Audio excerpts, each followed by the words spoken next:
Thank you for watching these review videos for our Blue Earth County Election Judge Training Series. These videos are a recap of the 2026 in-person election judge training that we've provided for our election judges. They are not an alternative to that in-person training. In order to serve in the polling place in Blue Earth County for election judge purposes, you must complete the in-person trainings. Rather, these are just a review in case our election judges wish to follow up on any of the material that was covered in those in-person classes.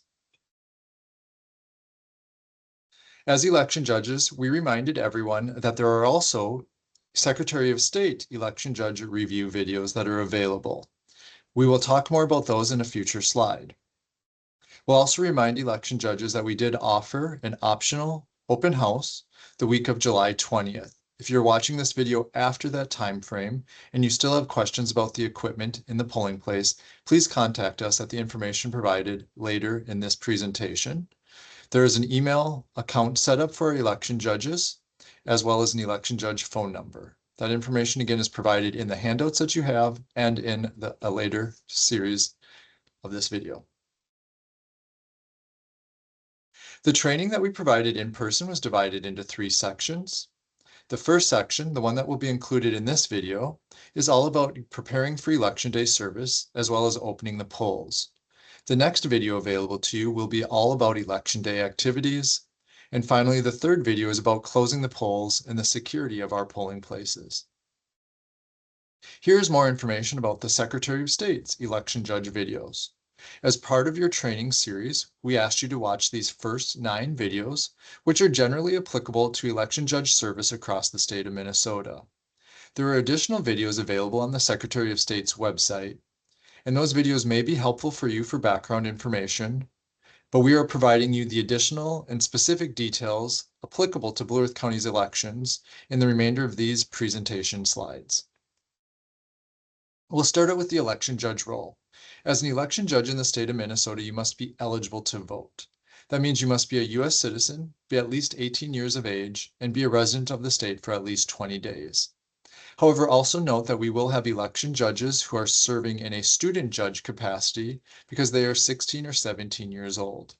They have completed the same training that you have completed. However, they will be restricted in some of the tasks that they can complete.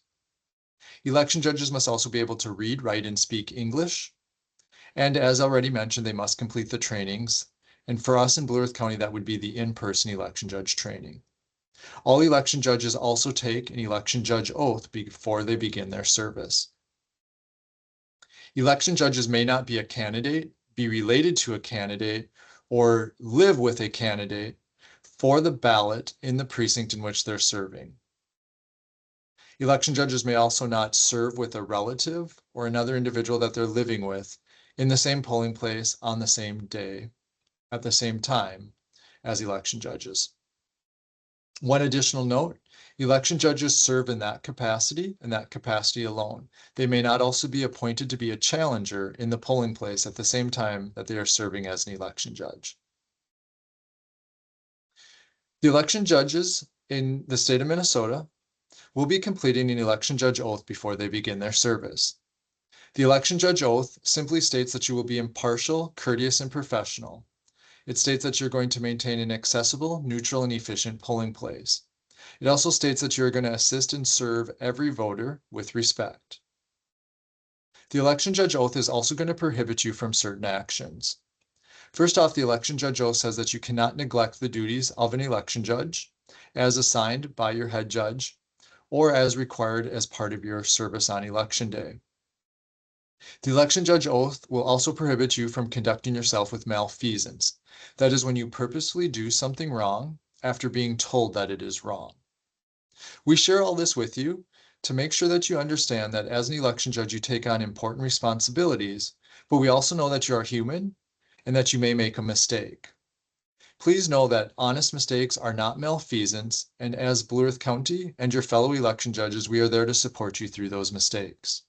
The most important thing for you to remember as an election judge is if you are not comfortable with doing something, If you're not sure how you should be doing something, or it makes you uncomfortable to complete that task, please notify another judge or your head judge so that we can help you address those situations immediately. Blue Earth County is always ready and willing to support our election judges to make sure that you can be successful on election day. As an election judge, you may have also declared a political party affiliation. Election judges in the state of Minnesota can serve with an affiliation to the Republican Party or the Democratic Farmer-Labor Party. If you selected one of those two designations when you applied to be an election judge, that will be associated with your election judge service. Other election judges, including your head judge working in that polling place, will know your party affiliation for purposes of election day service only. Your election judge party affiliation is private information and does not need to and should not be shared with voters or others outside of the polling place. Election judge party affiliation is important so that we can ensure party balance in the polling place throughout election day. No more than half of the judges serving at any given time can be of one of the two major political parties. This ensures that there is equal representation amongst the tasks being completed. If you did not declare a party affiliation when you signed up to be an election judge, that is okay. However, it may require you to not participate in certain tasks, such as directly helping a voter cast a ballot or helping with any of the closing, opening, or troubleshooting associated with our ballot tabulating equipment. Your head judge will manage these assignments. Just know that if you have not affiliated with the party, you may not be able to complete all tasks on election day. To help our election judges prepare for service, we want you to think about a couple of different time frames. We want you to think about activities that you can be preparing for prior to election day, and then the things that we need you to think about immediately leading up to election day. Please be sure that you plan for your own needs, including time off of work, childcare, transportation rides to the polling place, as well as food or other needs you might have.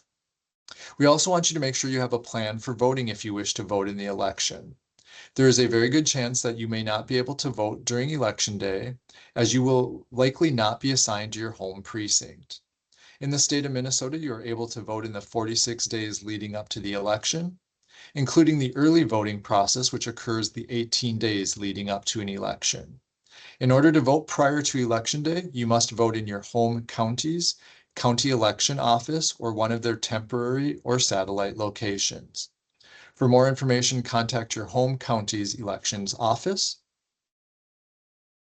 As you prepare specifically for election day, we want to make sure that you dress comfortably and in layers so that you can be ready for any sorts of climates inside your polling place as well as outside your polling place if you're assisting voters in a curbside voting environment. We also want to make sure that your dress is free of campaign materials so that election judges are all serving in a neutral capacity and our voters have no question about the neutrality of your service on election day. Speak with your head judge regarding food and drink and other accommodations in the polling place. And we also want you to be prepared to work your full shift, meaning do not leave until you are dismissed by your head judge. There are numerous important tasks for all of our judges to complete throughout election day, as well as a series of tasks that need to be completed to successfully close the polls.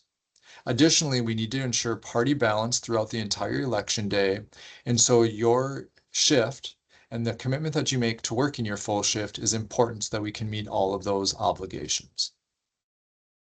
Our next section is talking about equipment in the polling place. There are 3 pieces of equipment that are deployed to all of our polling places on election day to provide assistance to voters, to tabulate votes, and to also help you check in and register voters. The 4th piece of equipment, the DS450 tabulator, is used in the county's central elections office to process ballots that are received by mail from voters prior to election day and on election day. That piece of equipment is a high-speed ballot counter, and it will be used to process thousands of ballots that have been accepted by our ballot boards prior to election day, and then combined with the results of the votes collected in your precincts on election day. As I mentioned, there is an open house available for our election judges to learn more about the equipment that will be in the polling place, so the following slides will only be an introduction. If you are an election judge and were not able to attend that open house, please contact the elections office for more information about the equipment. All equipment in the state of Minnesota must be certified at the federal level and the state level before it can be deployed in elections across the state. Equipment across the state is also tested twice before every election. There's preliminary testing, and then there's also public accuracy testing, where the public is invited to watch election judges and elections officials conduct a test election where a preset of ballots are fed into the tabulators to ensure that they are reading the votes as indicated on those ballots correctly. All ballots in the state of Minnesota are completed in a paper human readable format, so there is always an auditable paper trail of the results of the voters' selections. It is also important to note that in Blue Earth County, none of the equipment that tabulates results is connected to the internet. There is no functionality in your DS200 or your ballot counter that we'll talk about next to connect to the internet to transmit results or any other information. All systems specifically related to the counting and reporting of votes are kept off of the internet at all times. Voters may ask you that question, and you are welcome to share that information with them on Election Day. As mentioned earlier, the first piece of equipment that you will come in contact with is the DS200, or Automatic Optical Scan Ballot Tabulator. It's oftentimes called the ballot scanner, the ballot tabulator, or the DS200. All precincts in Blue Earth County will have one of these assigned, and they all look the same. However, each of the precincts will have a tabulator that is programmed to only accept the ballots that are issued for your precinct. If a voter tries to bring in a ballot from a different county, or even from a different precinct in Blue Earth County, your tabulator will not accept it. All of our tabulators take an image capture of any write-in vote indicated by the voters so that those can be tabulated through a more automated system after Election Day. As election judges, you will not separate or count write-in votes in the polling place. We'll also share with you that the tabulator has a battery backup, so if there is a sudden loss of power, all of the votes that had already been tabulated or counted by that machine, as well as the ongoing audit log, will be preserved. The tabulator will function for multiple hours without direct connection to power. The tabulator is very hardy, and it has been used in elections for quite some time in Blue Earth County. Rarely do we get questions from election judges about the equipment, but we will remind you of some of the most common questions as seen on this slide.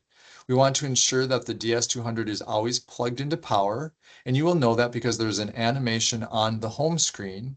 It is a ballot that will be floating through the air throughout Election Day. That is your indication that it is powered and connected to a working outlet. We'll also remind election judges that if your machine is not accepting ballots, especially first thing in the morning, it is likely due to the fact that you have not unlocked it. There is a metal bar in the back of the tabulator that must be put into the unlocked position in order for it to accept ballots. The poll pad electronic rosters are a device that are used in all of our precincts to help check in voters, verify their eligibility, and also register new voters. Your polling place may have 4 of these for a lower volume primary election, and you may have 8 or 10 or 12 or maybe even 16 or more for a busier election based on the expected turnout and the amount of Election Day registrations for your polling place. It is important for you to remember to always keep these plugged into power and to always follow the step-by-step prompts on the screen to ensure that you're completing processes correctly. We will also share with you that the poll pads do connect to a wireless, secure hotspot so that they can communicate directly with our databases so that we can ensure that they are always kept up to date and that any voter activity is current on your poll pad throughout Election Day. The last piece of equipment that you will interact with in the polling place on Election Day is the assisted voting device that we deploy called the ExpressVote. All polling places across the state are required to have at least one assisted voting device so that every voter can vote with 100% independence and 100% privacy. These express votes allow a voter to select on screen with a touch screen, to have the ballot read to them, or for them to use a tactile device with Braille included on it so that they can vote independently. The assisted voting device is often helpful for a voter who has a visual impairment or somebody who has trouble holding a pen or using a pen to fill in ovals on a traditional ballot. Whether or not a voter uses the assisted voting device, there is always a human-readable record of their vote that is tabulated by your ballot counter in the polling place. While the express votes are relatively new to our polling places, our election judges reported very few questions. The most common question, and the one that we want to bring your attention to, is how to keep the express vote screen clean. We want to ensure that if you are trying to remove any sort of debris from the screen, that you only use the provided alcohol wipes from the county. This is a sensitive touchscreen, and we want to make sure that we're using only appropriate and approved cleaning supplies on it. Our next section talks about opening the polls. When we talk about opening the polls in Blue Earth County and across the state for that matter, the polls always open at 7 a.m. for our statewide elections. There are no exceptions to this rule. It doesn't matter if there was a snowstorm the night before, or election judges overslept, or the DS200, the ballot counter is malfunctioning. The polls must open at 7 a.m., and so it is important for all of our election judges to be involved in that opening process. In Blue Earth County, the opening process usually starts at about 6 o'clock in the morning, so there's a lot of work for our election judge team to complete in that 1 hour.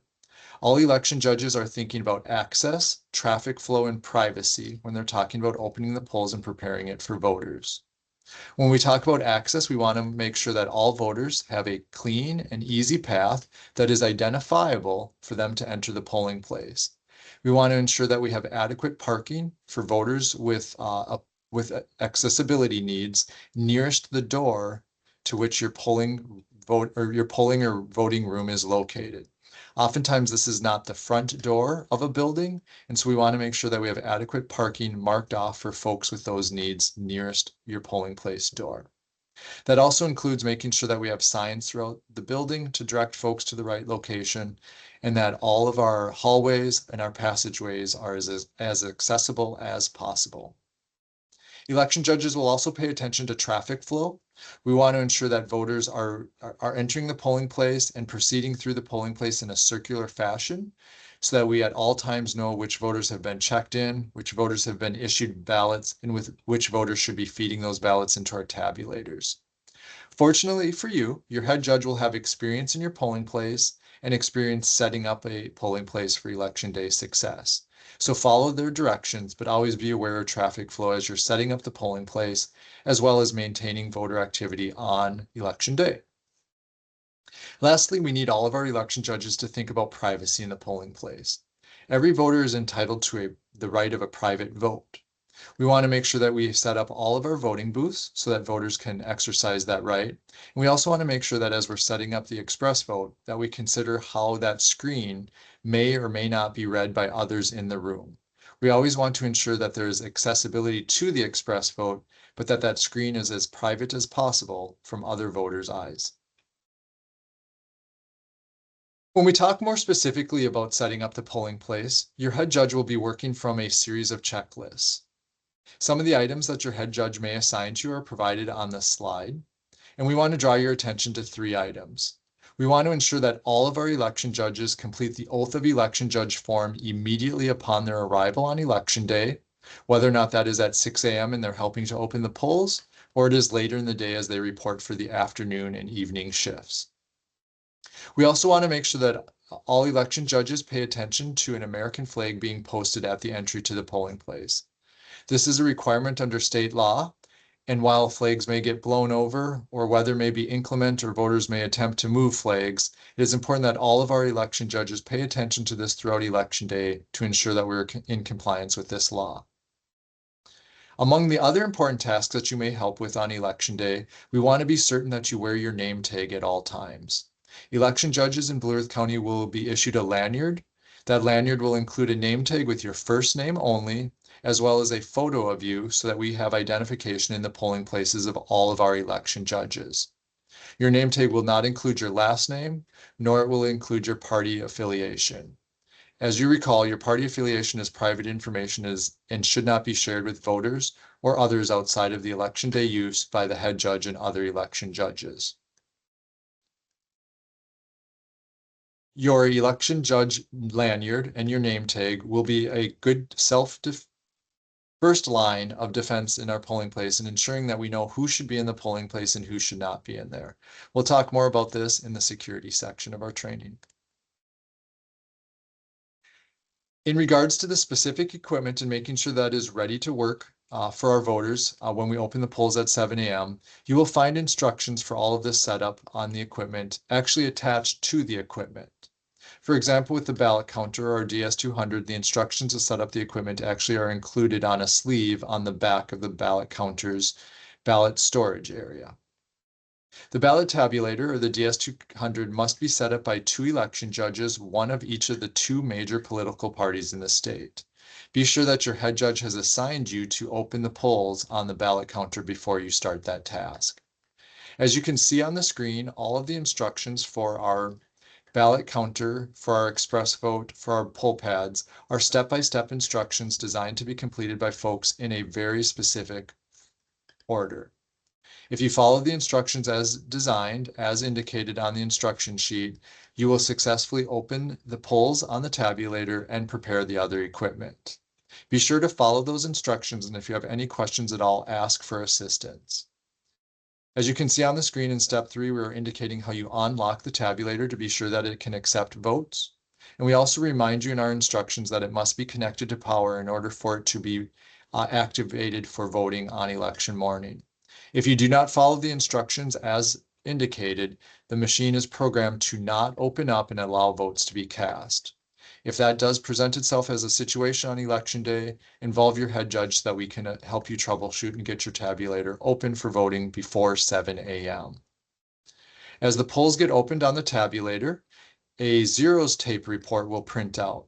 It is important that all election judges working in the polling place at the open of the polls stop and review the zeros tape to ensure that it is for the candidates on the ballot in your precinct and that no votes have been cast. As long as those factors are met, all election judges will sign the zeros tape as our indication that that equipment was successfully opened and that no votes had been tabulated. It will be the beginning of our chain of custody to show that the results in your polling place are only for votes cast by voters who were checked in your precinct on election day and who are offered ballots from your precinct supply of ballots. As for the poll pads can be set up by any election judge. As mentioned, you may have as many as 20 of these poll pads on election day for the November general election. 1 or 2 election judges can set up these devices following the instructions that are provided, which essentially tell you to match color-coded dots on the equipment. It's important to remember to plug in your printer to power and turn it on, and make sure that there is a connection between the poll pad and the printer.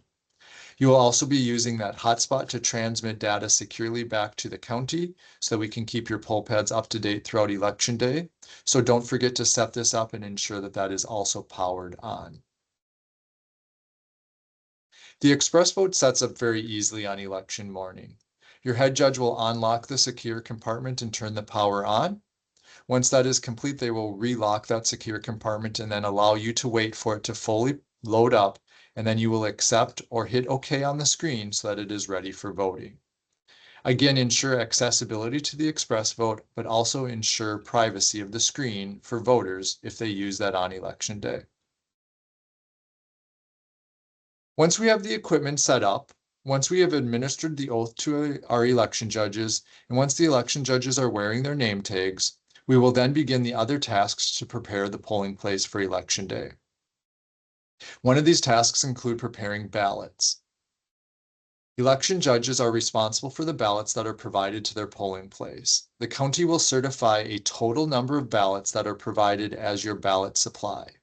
It is then the responsibility of all election judges to assure accountability of all of those ballots throughout election day so that when we close the polls, you can reconcile the number of ballots you received to the number of ballots that were issued to voters to the number of ballots that were accepted and counted by your tabulator.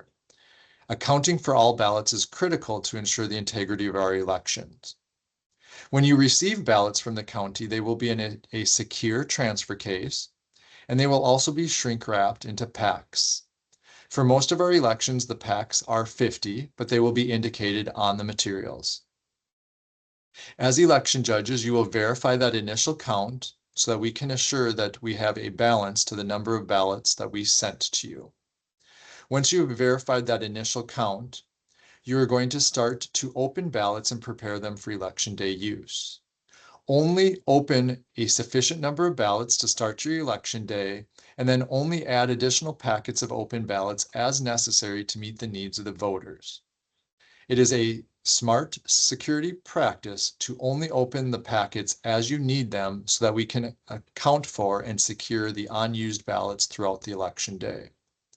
As you open a pack of ballots, you need to ensure that the number of ballots actually in that pack match the expected count based on the shrink-wrapped number.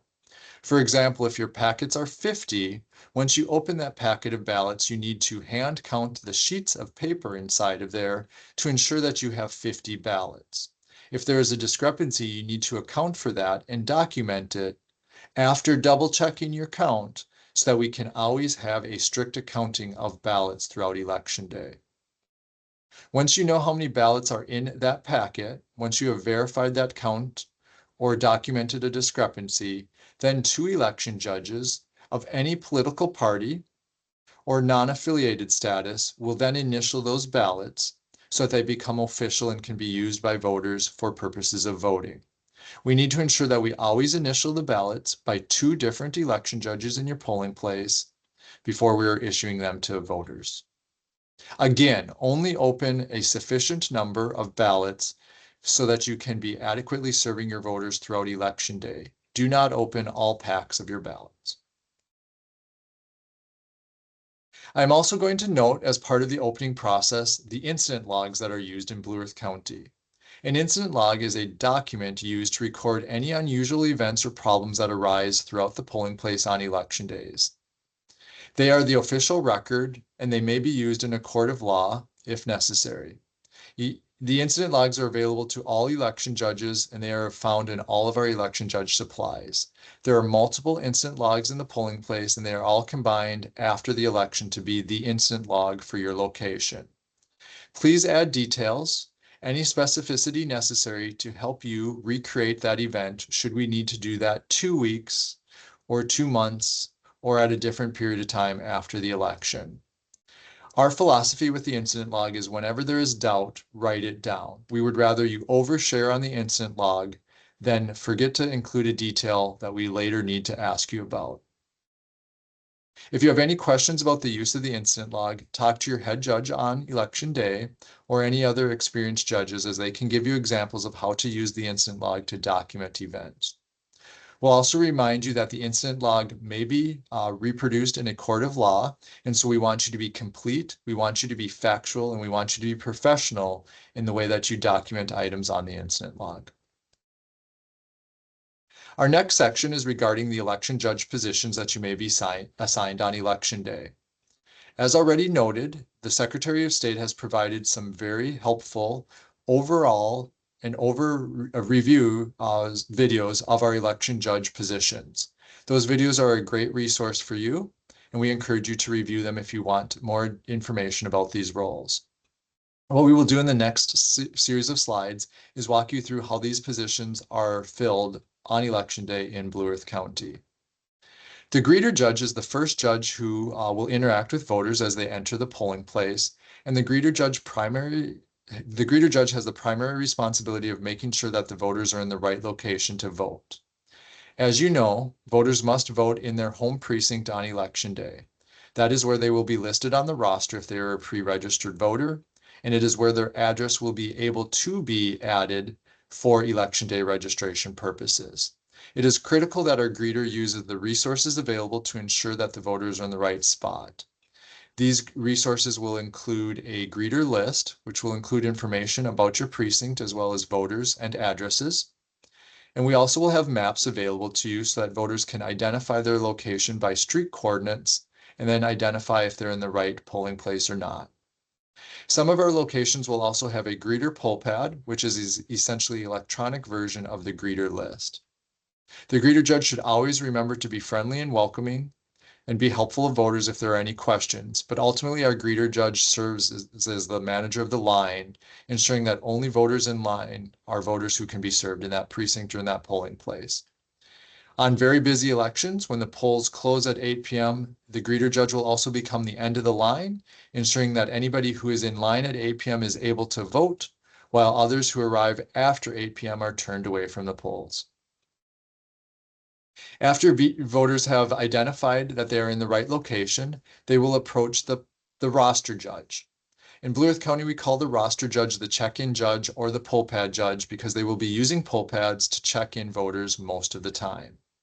However, our roster judges are also our election day registration judges, as they will also be registering voters who are in the right location and can provide the information necessary to successfully register on election day, but we're not pre-registered. Our roster judges, our poll pad judges, need to make sure that they always follow the prompts on the screen and that they take the time necessary to successfully complete the work that they're doing on the poll pad. Voters will oftentimes try to tell an election judge to make it work with old information that is not correct for the voter or to use records without updating them. Election judges should never do that. That is not allowed, and voters must register at the correct information. In some instances, voters will try to provide identification cards issued by the state of Minnesota to help with the check-in process. While those items are not required, they are helpful in locating that voter's record. Whenever a voter tries to provide an identification card of some sort to help you with the poll pad check-in process, you can thank them for providing that. You can use that as a resource, but you must verbally state that it is not required to vote in the state of Minnesota by presenting a driver's license. If you cannot find a voter's name on your poll pad, we need to make sure that we have not made a typo in entering that information or that we just did not mishear some sort of information from the voter. We have advanced search functions that will also help us check for voters in our poll pad rosters. If the voter is not in your poll pad, if there is any information about their name or their address or their date of birth that is not correct, we must re-register that voter. There are very few exceptions to that, and those exceptions are clerical errors. If you do find a clerical error in the roster, such as a transposition of numbers or letters, or a very clear error in the typing of somebody's name, then we can correct that record and allow that person to vote without re-registering. It is very important to remember that these clerical errors are very specific, and if the information is not correct for the voter, that they should re-register. Lastly, we will point out that the poll pad comes pre-loaded with any roster notations, which are indications from the county's records that we need additional information from that voter. Sometimes these are related to their address, but it also might be related to other validation or verification needs of the voter. You should always follow the prompts on the screen of the poll pad if you do encounter a voter who is checking in with a roster notation. The roster notation process is documented on the poll pad, and it will not allow you to proceed without actually following the steps. However, we remind our election judges to slow down, take their time, and read the prompts. Do not make assumptions and do not just hit buttons to clear them out. If you have any questions at all, please contact your head judge who can help you, or call the county's office and we will provide additional assistance on election day. Once a voter has been successfully checked in, or if that voter has registered on election day, they will then be issued a voter receipt. That voter receipt entitles them to a ballot. However, before they receive that ballot, we want voters to interact with our demonstration judges. Demonstration judges are there to provide assistance to the voter on the act of voting. Never does a demonstration judge actually tell an individual who to vote for, and that demonstration judge should never point to specific names or parties or ovals on an actual ballot in the polling place. There are instruction sheets and sample ballots that can be used instead. The demonstration judge will also help folks understand the tools available in the polling place if necessary, such as the ExpressVote tables or chairs. While the demonstration judge should always be helpful and informative, they must always be impartial, and never should a demonstration judge interpret or explain to a voter the impact or consequence of a selection they're making on the ballot, with very few exceptions.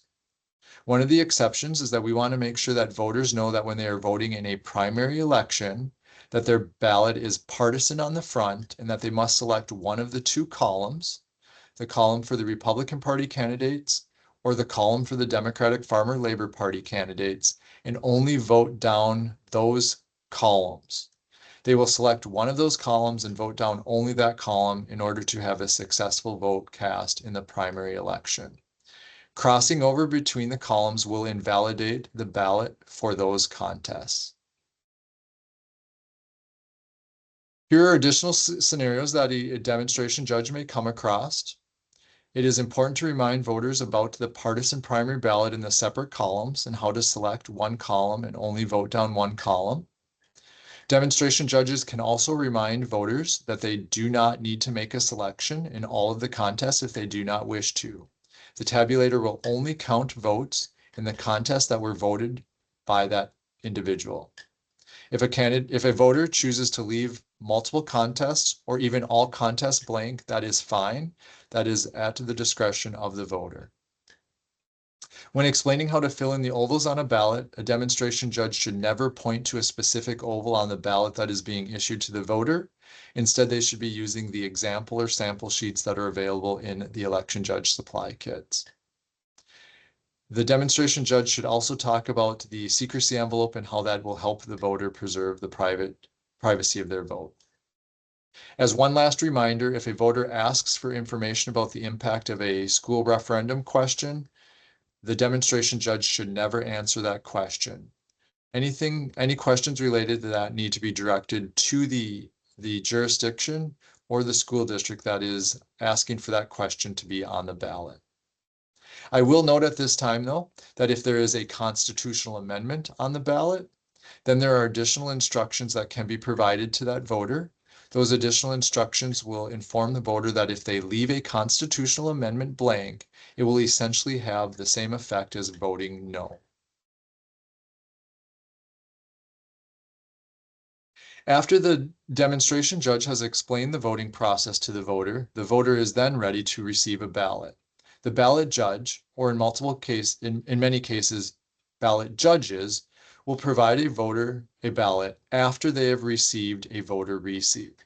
It is important to collect the voter receipt before issuing a ballot so that we can continue our strict accounting of all of the ballots in our polling place. Offer to all voters a secrecy folder so that their vote can remain private, but if a voter refuses to accept one, that is their choice. Our ballot judge will complete lots of counting to always ensure security and accountability of all of our ballots, including unused ballots, initial ballots, and then eventually that will be reconciled to the ballots that are counted by the tabulator at end of night. If a voter makes a mistake on a ballot, that is called a spoiled ballot, and the voter is allowed to get a replacement. In those instances, the voter will reapproach the ballot judges and will provide them with their spoiled ballot or the ballot that was not able to be accepted by the tabulator. The ballot judges in this instance should be discreet and not look at the voter selections. However, they should verify that that was a ballot that was issued by their precinct by checking the precinct label at the bottom of the ballot and then exchanging that for a new ballot. Spoiled ballots should be documented. The documentation likely will occur on the incident log unless you've been provided with a spoiled ballot envelope and log. Similarly, if a ballot is found abandoned in the polling place, election judges cannot and will not feed that ballot into the ballot counter. Instead, the election judges will write that that ballot was found in the polling place and then add documentation on the incident log. These ballots are kept in the abandoned ballot envelope, or if one is not provided for the election, then in the spoiled ballot envelope. Again, it is important to document this on the incident log so that at end of night we can reconcile the overall count on the tabulator to the number of ballots that were issued in the polling place. After the voter has completed their vote selections on the ballot they were issued by the ballot judge, they will approach the ballot counter judge. The ballot counter judge plays a very important role on election day in maintaining the security of the ballot counter. The ballot counter judge stays near and always aware of activity around the ballot counter, and they will ensure that as the ballot is being fed in to the machine by the voter, that it is fully accepted by the tabulator.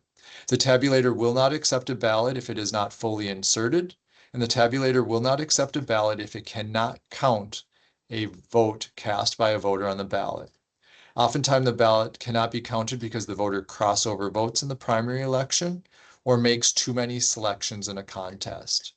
In those instances, the machine will prompt the voter of their error and ask the voter what they would like to do in that circumstance. Usually that means a spoiled ballot will be declared and the voter will be issued a replacement ballot. However, it is up to the voter to make that decision, and the ballot counter judge may provide assistance in understanding what the screen says and then helping the voter understand what they should do to respond to that error. It is also important for our ballot counter judge to ensure that no one leaves the polling place with the ballot without inserting it into the tabulator. And again, it is absolutely critical that the ballot counter judge stays near the equipment so that we minimize the likelihood of an abandoned ballot. Finally, the ballot counter judge will issue the I voted stickers by offering it to a voter. Never does a voter have to take a I voted sticker, and never should the election judge put a I voted sticker directly on a voter. If the error message does pop up on the ballot counter, the ballot counter judge should be aware of that circumstance, but not immediately enter the voter's area. The voter will ask for assistance as necessary, and the ballot counter judge should be nearby to provide that assistance. Sometimes that assistance may be suggesting that the voter try feeding the ballot in again to make sure that they fully inserted it, or instructing the voter that they can get a replacement ballot if they spoil out that vote. The voter may override that error message and have that ballot be counted as is. Remember, though, that if the contest cannot be counted because it is an overvote or there is crossover voting, then that contest will not be counted. Only the successfully voted contest on a ballot will be counted in that scenario.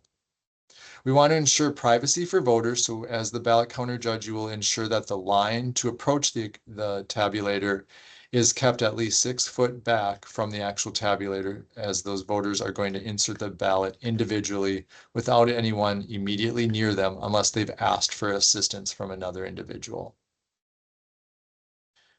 Lastly, for our election judge positions on election day, we will talk about the head judge. The head judge is the manager of your polling place, and they will be there to ensure that the polling place is set up and is operating as efficiently as possible. The head judge will also prepare for emergencies and will also greet any authorized persons who may be in the polling place that are not actually voting or working as an election judge.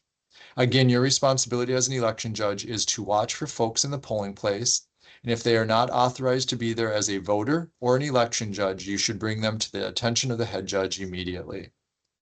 The head judge will also be responsible for the successful close of your polls, which we will be talking about in a later video.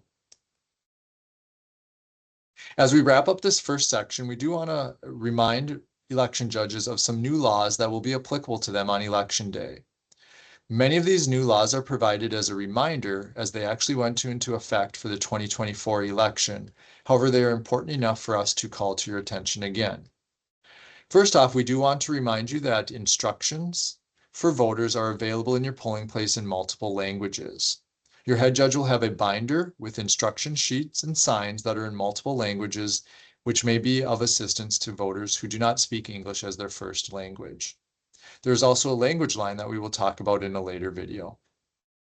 We'll also remind all of our election judges that it is against the law to tamper with election equipment, and if voters make threats of doing that or attempt to tamper with equipment, we want you to draw attention to that immediately and inform the voter that that is not going to be tolerated.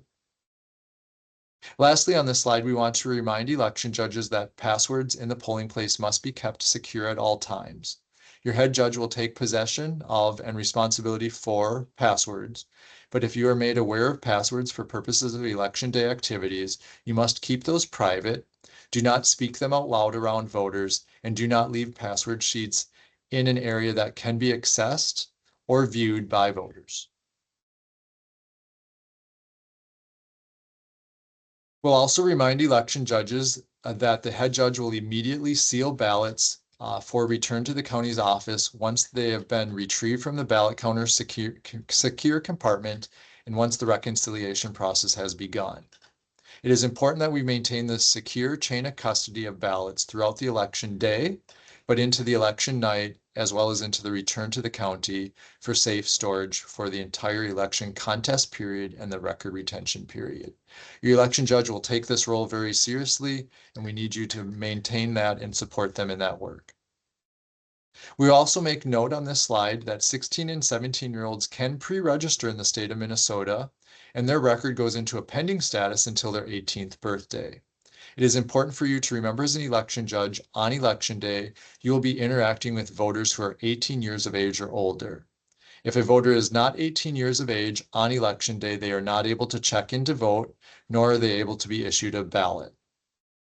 Also, if an individual is trying to election day register and they are not yet 18 years of age, the easiest way for them to register is to complete that process on mnvotes.gov. That will get them into the queue as efficiently as possible and will help them be prepared for their first election when they will be a registered voter once they turn 18 years of age.